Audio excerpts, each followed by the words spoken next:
No one wanted to live in Cold Hollow. The soil was rich, the view from the hills was beautiful, and the property prices were dirt cheap. But the people who lived there never smiled. They spoke in hushed voices, avoided going out at night, and above all, never, ever talked about what happened on that farm back in 1986. The Walker family arrived at the tail end of winter, running from the city life. They bought an old farmhouse for next to nothing. Eleanor, the mother, wanted her kids to grow up far from the noise. Thomas, the father, believed they'd find peace there. The neighbors welcomed them with a polite distance. City folks always left after a few months, or vanished. For nearly 5 weeks, everything was fine. Thomas worked on fixing the livestock fence. Eleanor planted in the garden. The kids played near the creek.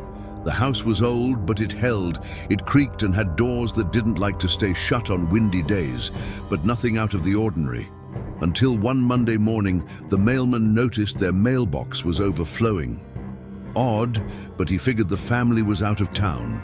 It wasn't until 3 days later that the sheriff was called. He found the front door unlocked. Nothing seemed stolen, but something felt wrong. The dinner table was set for 4. Plates still had dried out food on them. The silverware was neatly placed. The kitchen radio was still on, caught between stations. One of the kids' bedrooms had strange marks on the floor, like someone had dragged their feet or had been dragged. No signs of a struggle, no blood, no notes, no screams, no witnesses. The Walker family had simply disappeared. During the investigation, one detail stood out. Thomas Walker kept a journal. In his last entry, written 2 days before they vanished, he wrote, "The kids didn't sleep again. Say they hear footsteps on the porch every night. I checked, saw nothing, but I think I heard something coming from the hill. I'm going up there tomorrow, just to make sure it's not some animal." The hill, known by the locals as Vale Hill, was avoided even by hunters. They said that during the Great Depression, a group of drifters camped there. When winter came, none of them made it. And ever since, something stayed in that soil. The sheriff wouldn't go up.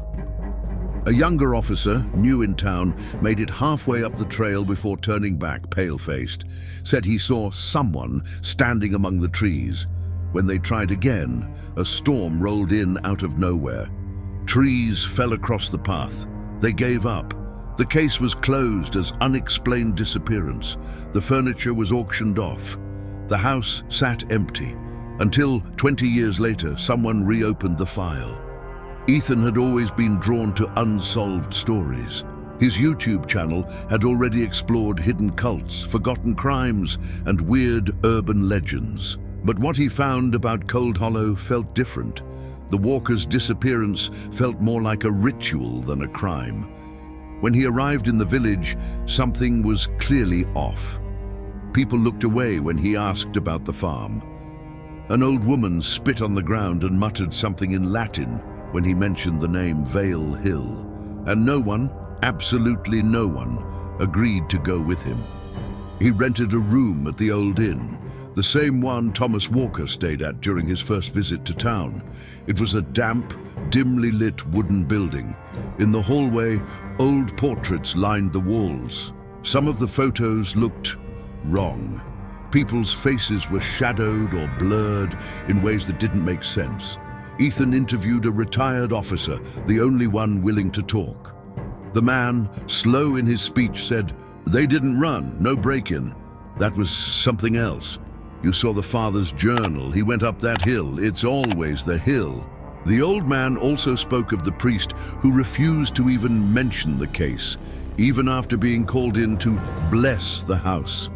And the radio recording picked up on a local frequency just days after the family vanished that featured a whispered voice repeating, "She opened the gate."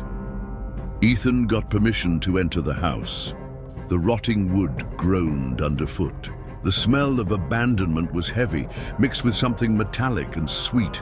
In the kids' bedroom, symbols were scratched into the walls, drawn in charcoal or something darker. Interwoven circles that looked like closing eyes. In one of the drawers in the old office, he found cassette tapes. 2 were blank. The third had just one incomplete recording. Distorted sounds, some kind of low-voiced chant, like a sorrowful hum from far away. Ethan decided to spend the night there. He set up cameras and mics, started up his generator, and got ready for a long night. At 2:43 a.m., one of the outdoor cameras picked up something strange. A figure standing still at the top of the hill. Its back was to the camera, but it was unmistakably human.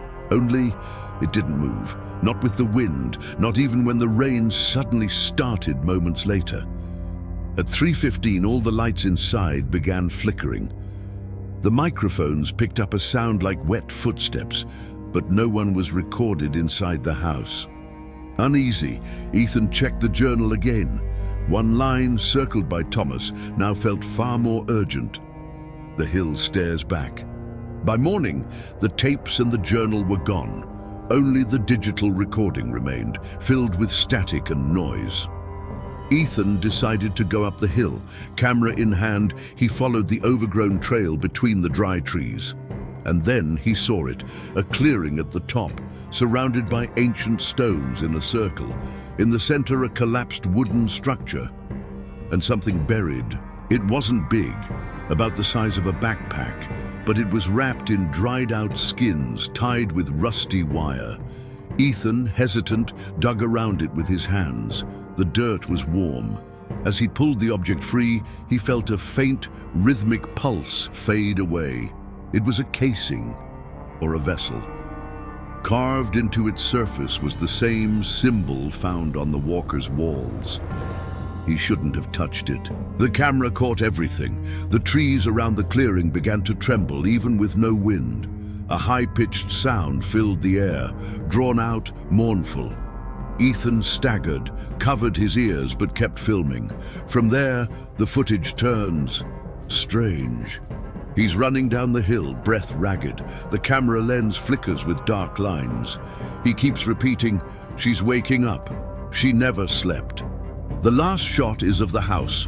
The door is open, scratched into the frame with fingernails. It begins again. Then the video cuts to static. 2 days later, Ethan's car was found by a dirt road. Inside were his backpack, recording gear, and the object, once again buried inside a locked wooden box. Ethan, however, was never found. The video was uploaded weeks later, anonymously, on his own channel. No one knows who posted it.